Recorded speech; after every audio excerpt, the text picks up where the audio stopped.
The live TV, सच सबसे आगे। नमस्कार, आप देख रहे हैं द लाइव टीवी और मैं हूं आपके साथ मुनमुन रहमान।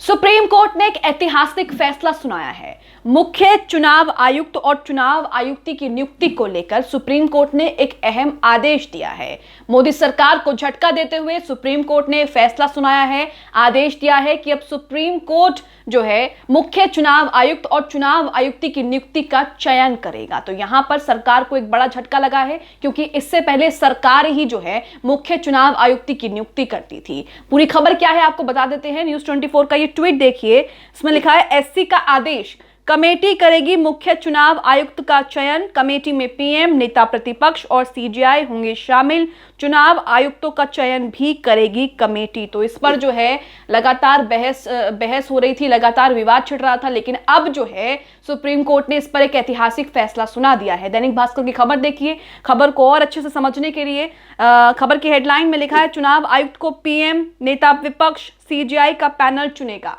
सुप्रीम कोर्ट ने कहा ये नियुक्तियां सीबीआई डायरेक्टर की तरह हों, पहले सिर्फ सरकार ही तय करती थी, यानी कि पहले सिर्फ सरकार ही तय करती थी, लेकिन अब सुप्रीम कोर्ट का इसमें दखल है और सुप्रीम कोर्ट जो है इसका चयन करेगा। खबर देखिए, खबर में लिखा है मुख्य चुनाव आयुक्त और चुनाव आयुक्ति की नियुक्ति पर सुप्रीम कोर्ट ने ऐतिहासिक फैसला सुनाया है। कोर्ट ने आदेश दिया कि पीएम, लोकसभा में नेता प्रतिपक्ष और सीजीआई का पैनल इसकी नियुक्ति करेगा। पहले सिर्फ केंद्र सरकार इसका चयन करती थी, यानी कि पहले मुख्य चुनाव आयुक्त और चुनाव आयुक्ति की नियुक्ति जो है वो पहले केंद्र सरकार करती थी, लेकिन अब सुप्रीम कोर्ट ने एक अहम और ऐतिहासिक फैसला सुनाया है, जिसमें इसकी नियुक्ति जो है पीएम, लोकसभा में जो नेता प्रतिपक्ष हैं और सीजीआई का पैनल इसकी नियुक्ति करेगा। तो यहां पर सरकार को एक बड़ा झटका लगा है और सुप्रीम कोर्ट का जो ये फैसला है वो ऐतिहासिक फैसला माना जा रहा है। इसी के साथ खबर में आगे देखिए, लिखा है 5 सदस्यीय बेंच ने कहा कि ये कमेटी नामों की सिफारिश राष्ट्रपति को करेगी, इसके बाद राष्ट्रपति मोहर लगाएंगे।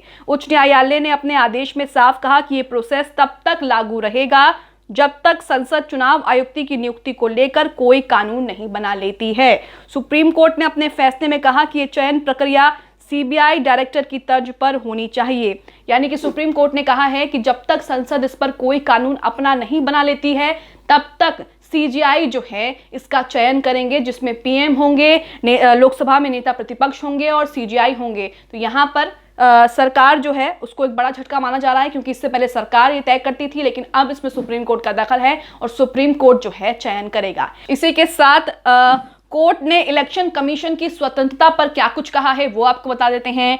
कोर्ट ने कहा है इलेक्शन कमीशन का स्वतंत्र होना जरूरी है, तभी जो है अच्छे से काम हो पाएगा। देखिए, जस्टिस केएम जोसेफ ने कहा है कि लोकतंत्र को बनाए रखने के लिए चुनाव प्रक्रिया की निष्पक्षता बनाए रखी जानी चाहिए, नहीं तो इसके पीछे अच्छे परिणाम नहीं होंगे। उन्होंने कहा कि वोट की ताकत सुप्रीम है, इससे मजबूत से मजबूत पार्टियां भी सत्ता हार सकती हैं, इसके लिए इलेक्शन कमीशन का स्वतंत्र होना जरूरी है। ये भी जरूरी है कि वो अपनी ड्यूटी संविधान के प्रावधानों के मुताबिक और कोर्ट के आदेशों के आधार पर निष्पक्ष रूप से कानून के दायरे में रहकर निभाए।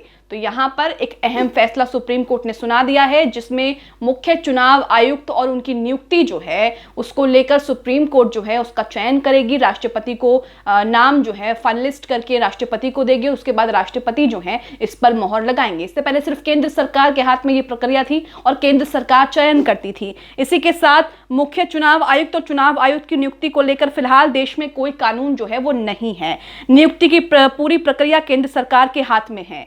अब तक अपनाई जाने वाली प्रक्रिया के मुताबिक सचिव स्तर के मौजूदा या रिटायर हो चुके अधिकारियों की एक सूची तैयार की जाती है और सूची तैयार करने के बाद जो है उनके नाम आके सुझाए जाते हैं। इसी के साथ फिलहाल देश में कोई कानून नहीं है, लेकिन सुप्रीम कोर्ट ने अब एक फैसला सुना दिया है, एक आदेश दे दिया है। सुप्रीम कोर्ट ने यह भी कहा है कि आदेश जब तक लागू रहेगा जब तक संसद जो है अपना कोई कानून इस पर नहीं बना लेती। इसी के साथ खबर में आगे देखिए, लिखा है कई बार इस सूची में 40 तक नाम होते हैं। इस सूची के आधार पर तीनों नामों को एक पैनल तैयार किया जाता है। इन नामों पर प्रधानमंत्री और राष्ट्रपति विचार करते हैं। इसके बाद प्रधानमंत्री पैनल में शामिल अधिकारियों से बात करके कोई एक नाम राष्ट्रपति के पास भेजते हैं। नाम के साथ प्रधानमंत्री के नोट भी भेजते हैं। इसमें उस शख्स के चुनाव आयुक्त चुने जाने की वजह भी बताई जाती है। तो ये पुरानी प्रक्रिया, यानी कि अब सुप्रीम कोर्ट ने एक नया आदेश पारित कर दिया है। इससे पहले क्या प्रक्रिया होती थी उसमें बताया गया कि किस तरीके से 40 नामों की एक लिस्ट तैयार होती थी। उसमें प्रधानमंत्री जो हैं एक नाम राष्ट्रपति को सुझाते थे और उसमें वजह भी बताते थे उनके नाम सुझाने की। लेकिन अब सुप्रीम कोर्ट जो है इसका चयन करेगा और सुप्रीम कोर्ट ने साफ साफ जो है ये फैसला सुना दिया है। इसी के साथ खबर में आगे लिखा है, देखा जाए तो उस प्रक्रिया में सरकार का पूरा रोल होता है। इनका कार्यकाल 6 साल या 65 साल की उम्र जो भी पहले हो तक होता है। इस प्रक्रिया से चुनाव आयुक्त चुने जाते हैं और इसमें से जो सबसे सीनियर होता है उसे मुख्य चुनाव आयुक्त नियुक्त किया जाता है। तो यहाँ पर पहले जो है केंद्र सरकार का रोल होता था, पूरा रोल शुरू से लेकर एंड तक केंद्र सरकार का होता था। लेकिन अब इसमें केंद्र सरकार का कोई रोल नहीं है, क्योंकि सुप्रीम कोर्ट भी जो है इसका चयन करेगा और अपनी भूमिका जो है निभाएगा। इसी के साथ आपको बता दें कि चुनाव आयुक्त कितने हो सकते हैं, इसको लेकर कोई भी संख्या जो है संविधान में फिक्स नहीं है। संविधान का अनुच्छेद 324(2) कहता है कि चुनाव आयोग में मुख्य चुनाव आयुक्त और अन्य चुनाव आयुक्त हो सकते हैं। ये राष्ट्रपति पर निर्भर करता है कि इसकी संख्या कितनी होगी। आजादी के बाद देश में चुनाव आयोग में सिर्फ मुख्य चुनाव आयुक्त होते थे। 16 अक्टूबर 1989 को प्रधानमंत्री राजीव गांधी की सरकार ने 2 और चुनाव आयुक्त की नियुक्ति की। इससे पहले चुनाव आयोग एक बहुसदस्यीय निकाय बन गया। ये नियुक्तियां 9वें आम चुनाव से पहले की गई थी। उस वक्त कहा गया कि ये मुख्य चुनाव आयुक्त RVS पेरी शास्त्री के पर कतरने के लिए की गई हैं। तो यहाँ पर आप पूरा मामला समझ गए कि इसका इतिहास क्या था और पिछले कानून क्या कुछ कहते थे। अब आपको बताते हैं कि ये विवाद जो है शुरू कहां से हुआ था, ये मामला कोर्ट तक कैसे पहुंचा और उसके बाद कोर्ट ने इस पर जो है अपना फैसला सुनाया। ये दरअसल 2018 में चुनाव आयोग के कामकाज की पारदर्शिता को लेकर कई याचिकाएं जो हैं वो दायर की गई थी, जिसमें अलग अलग तरीके की चीजें कही गई थी और उसी को लेकर पूरा विवाद जो है वो शुरू हो गया। देखिए, ये विवाद साल 2018 में चुनाव आयोग के कामकाज में पारदर्शिता को लेकर कई याचिकाएं दायर हुई थी, वहां से ये विवाद शुरू हुआ था। इनमें मांग की गई थी कि मुख्य चुनाव आयुक्त यानी CEC और चुनाव आयुक्त यानी EC की नियुक्ति के लिए कॉलेजियम जैसा सिस्टम बने। सुप्रीम कोर्ट के इन सब याचिकाओं को क्लब करते हुए इसे 5 जजों की संविधान पीठ को भेज दिया था। सुप्रीम कोर्ट इस मामले की सुनवाई कर रही थी। सुनवाई के दौरान सुप्रीम कोर्ट ने CEC और EC की नियुक्ति प्रक्रिया पर भी सवाल उठाया था।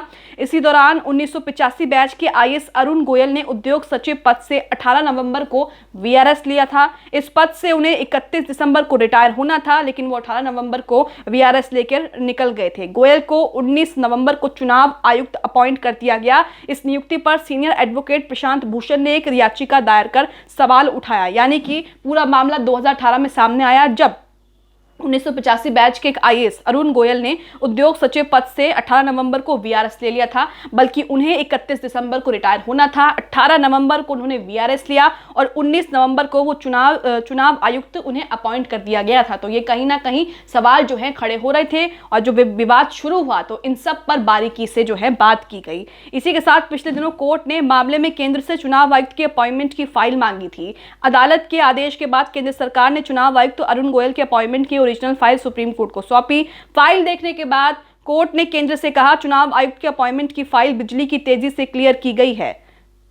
ये कैसा आकलन है? सवाल उनकी योग्यता पर नहीं है, हम अपॉइंटमेंट प्रोसेस पर सवाल उठा रहे हैं। तो किस तरीके से IAS को जब अपॉइंट किया गया तो उस पर सवाल उठाया गया और उसी को लेकर पूरा मामला जो है सामने आया, जिसके बाद सुप्रीम कोर्ट ने इस विवाद को यहीं पर रोक दिया है और एक अहम ऐतिहासिक फैसला जो है सुना दिया है। आप सुप्रीम कोर्ट के इस ऐतिहासिक फैसले पर क्या सोचते हैं, हमें कमेंट बॉक्स में कमेंट करके जरूर बताएं। द लाइव टीवी, सच सबसे आगे।